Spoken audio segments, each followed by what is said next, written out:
명쾌한 해설을 해주실 뉴스 전문가 두 분 스튜디오에 나와 있습니다. 먼저 김성환 시사평론가 함께하겠습니다. 안녕하십니까? 어서 오십시오. 안녕하세요. 이어서 백성문 변호사 변함없이 또 함께합니다. 안녕하십니까? 어서 오십시오. 네, 안녕하세요.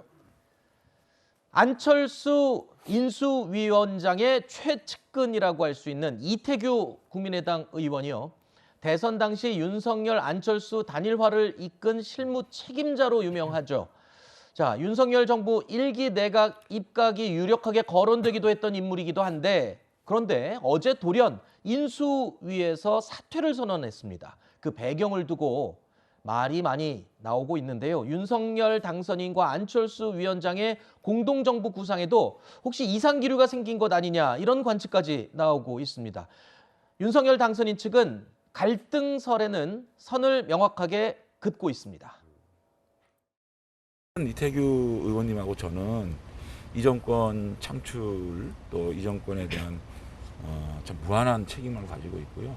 또 두 사람 간의 신뢰는 저는 변치 않고 있다 이렇게 생각합니다. 지금 이제 코로나 양성 반응이 나오셔서 지금 이제 출근은 안 하시고 계시거든요. 전화 연락은 못 했습니다. 근데 뭐 어떤 의도신지는 뭐 파악이 되면 나중에 말씀을 드려야 될 거고요. 당선인께서 평소에 약속을 중요하게 생각하시는 분이니까 아마 약속을 어떤 방법으로든지 지키려고 하시지 않을까. 자, 어제 이태규 의원이 기자들에게 문자 메시지를 보냈습니다.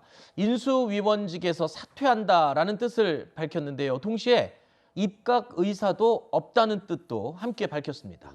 자, 인수위 측에서도 구체적인 사퇴 이유는 잘 모르는 것 같은 분위기로 알려지고 있는데요.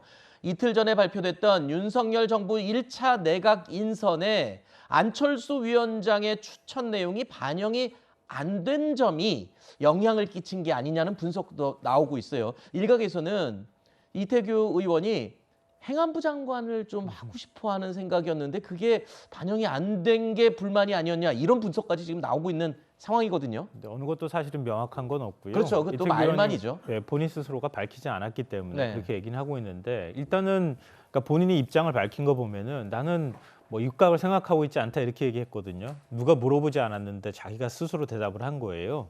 그 얘기는 뭔가의 입각을 통해서 뭔가를 얻으려고 하는 것 아니냐라고 하는 주변의 시선을 본인 스스로가 굉장히 거부감을 갖고 의견을 표했다 이렇게 또 봐야 될 것 같거든요.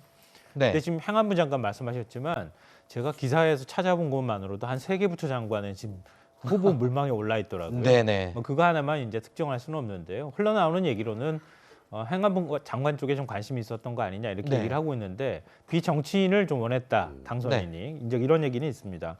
근데 어찌 됐든 간에 모양으로 보면은 공동정부에서 파열음이 나온 것으로 비춰지는 건 뭐 부인하기 어려운 사실입니다. 네. 왜냐하면 안철수 그리고 윤석열 당시 대선 후보가 만나서 단일화 합의를 했잖아요. 그렇죠. 가장 기본적인 정신이 공동정부를 만들겠다는 거였어요. 네네. 근데 공동정부 만들겠다고 했을 때 가장 큰 기대를 받았던 게 안철수 총리였거든요. 근데 안철수 위원장이 총리직 맞지 않겠다고 얘기하면서 장관 좋은 사람 있으면 내가 적극적으로 추천하겠다고 얘기했거든요. 근데 지금 1차 개각 발표 나온 거 보니까 안철수 위원장의 입김이 전혀 들어간 것을 찾을 수가 없어요. 네. 특히 이제 과학기술 분야라든가 안철수 위원장이 또 특히 강점이 있는 분야잖아요. 그리고 연금개혁과 관련되어 있는 부분에서 대선 기간 동안에 강조했기 때문에 최소한 복지부 장관 정도는 안철수 위원장이 추천한 사람이 좀 되는 게 모양상으로도 나쁘지 않을 것 같았는데 그런 흔적이 전혀 안 보인다는 거죠. 네. 제가 만약에 그런 입장이었다고 한다면 네네. 굉장히 좀 속으로 부글부글하거나 아. 좀 안 좋았을 것 같아요. 그걸 이태규 의원이 아마 공개적으로 표출한 것이 아니냐 이런 쪽에 좀 설득력이 있지 않을까 그렇게 생각합니다. 뭐 그럼에도 불구하고 네. 인선에 대한 권한은 당연히 당선인 측에 있는 것이겠고요. 뭐 나름대로 또 인수위 자체 내에 기준이 또 내부적으로 있지 않겠습니까만 글쎄요. 이렇게 서운함이 표출된 거다 이런 말들은 호사가들이 하는 말들이 아닐까 이런 얘기도 또 나올 수 있고요. 그러니까 사실 근데 돌연 인수위에서 사퇴를 하고 입각 의사가 전혀 없다라고 남기고 사퇴를 했다라는 건 일단 추정컨대는 무언가 지금 과정에 불만은 있다라고 평가를 해야 되지 않겠습니까? 네. 이게 협의하고 나간 게 아니라면은 네. 이제 물론 지금 현 시점에서 이게 윤석열 당선인과 안철수 인수위원장의 갈등까지 보는 것은 너무 좀 성급한 측면이 있고 또 일부 언론에서는 이거 이러다 국민의힘과 국민의당 합당도 좀 어려운 거 아니냐 이런 얘기가 나오는데 그건 아직 좀 시기상조인 것 같고 다만 지금 이태규 의원이 여러 가지 이런 부분들이 오해라고 판단한다면 좀 본인이 목소리를 낼 필요는 있다는 생각이 네. 들고 그리고 지금 조금 전에 말씀하셨던 것처럼 1차 일단 그 개각 발표하는 과정에서는 안철수 위원장의 추천한 인사가 포함되어 있지 않다는 게 지금 중론 아니겠습니까? 네.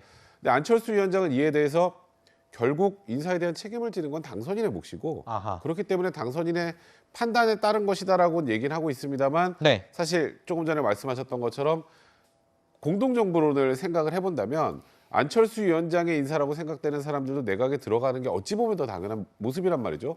일단 저는 이게 시한폭탄이 될 수도 있다. 아. 그러니까 2차 개각 발표를 하고 나서 네. 거기에서도 전혀 뭐 안철수 위원장의 그 추천 인사가 포함되지 않는다면 이게 갈등이 더 커질 우려도 분명히 있기 때문에 이건 당선인 측에서도 또 안철수 위원장 측에서도 물밑으로 조율을 좀 잘해야 되는 부분이 아닌가 싶습니다. 네. 곧 있을 이제 나머지 10개 부처의 2차 인선안을 보고 뭔가 좀 판단을 할 수 있겠군요. 자, 행정안전부 장관을 비롯해서 사회부총리 등 10개 부처 장관 후보자 발표는 이르면 내일쯤 발표될 것으로 예상이 됩니다.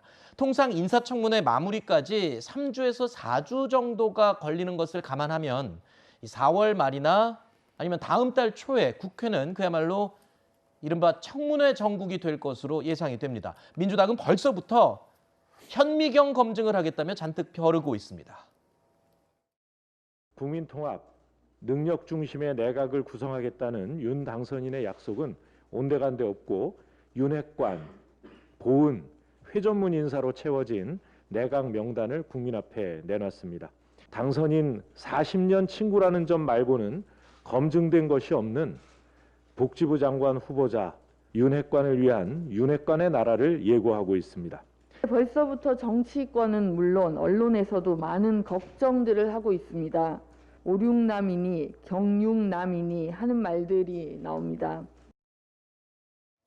뭐 이번에 능력을 중시한 인사였다라는 평가가 지배적이기도 한데 문재인 정권도 집권 초기에 인사청문회 참 힘들었던 기억이 납니다. 그런데 이번에는 또 더군다나 여대 야소 구도 아닙니까? 아무래도 정말 힘든 청문회 여소 야대 정국이 되지 않겠습니까? 아무래도 더 힘들어 보이겠죠.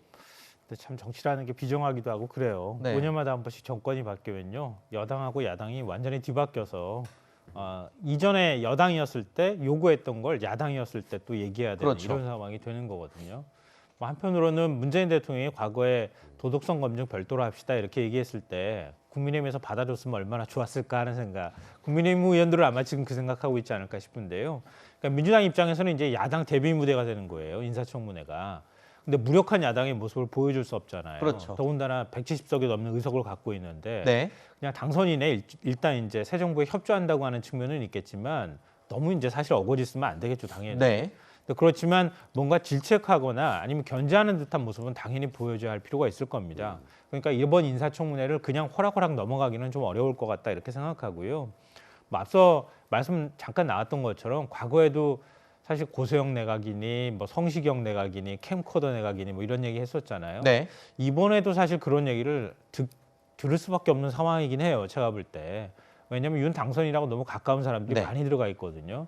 그런 면에 있어서 민주당에서 문제 지적할 것 같고요. 과거 발언과 관련돼 있는 문제도 있을 것 같고요. 한덕수 국무총리 같은 경우에는 뭐 김앤장에서 받았다고 하는 고문료부터 시작해서 재산 문제들도 상당히 많이 있거든요. 근데 그런 부분들을 하나하나 좀 파고 들어가는 모습들을 보일 것 같습니다. 그러니까 결코 뭐 청문회가 조용하게 지나가기는 어려울 거라고 생각합니다. 네.